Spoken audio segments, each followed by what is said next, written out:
পর্যন্ত কোন মুসলমান ইসলামের বিরুদ্ধে কথা বলা, কোরআনের বিরুদ্ধে কথা বলা সহ্য করতে পারে না। চিৎকার দিয়ে বলেন ঠিক কিনা? এই জন্য বল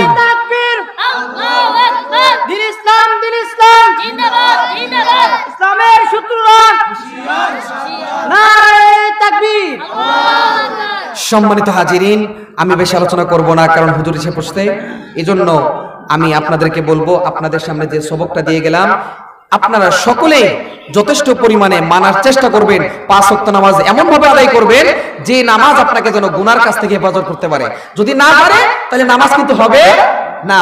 মহান আল্লাহ পাক রব্বুল আলামিন আমাদেরকে সকলকে 5 ওয়াক্ত নামাজ এবং জামাতের সাথে যেন আদায় করতে পারি, পিতামাতার খেদমত করতে পারি এবং ইসলামের জন্য যেন জিহাদ করতে পারি, যেন জীবনটা ইসলামের পথে ব্যয় করতে পারি।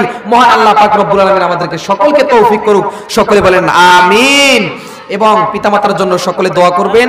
মহান আল্লাহ পাক রব্বুল আলামিন যেন এই মাহফিলকে, যে আজকে আমাদের হুজুর মাহফিলের জন্য ব্যবস্থা করেছেন, এই মাহফিলকে যেন আল্লাহ পাক রব্বুল আলামিন কাল কিয়ামত পর্যন্ত কঠিন মুসিবতের সময় এই মাহফিলের ওসিলা করে যেন আল্লাহ আমাদেরকে জান্নাতের মধ্যে নাজাতের ওসিলা বানায় দেয়। জোরে বলেন সুবহানাল্লাহ।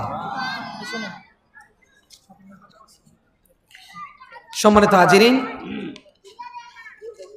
তাহলে আল্লাহ পাক রব্বুল আলামিন আমাদেরকে যেন দুনিয়ার জমিনে যতদিন বেঁচে রাখবে যেন ঈমানের সাথে, কোরআনের সাথে, নবীর সুন্নত অনুযায়ী জীবনযাপন করার তৌফিক দান করে। সকলে বলেন আমিন।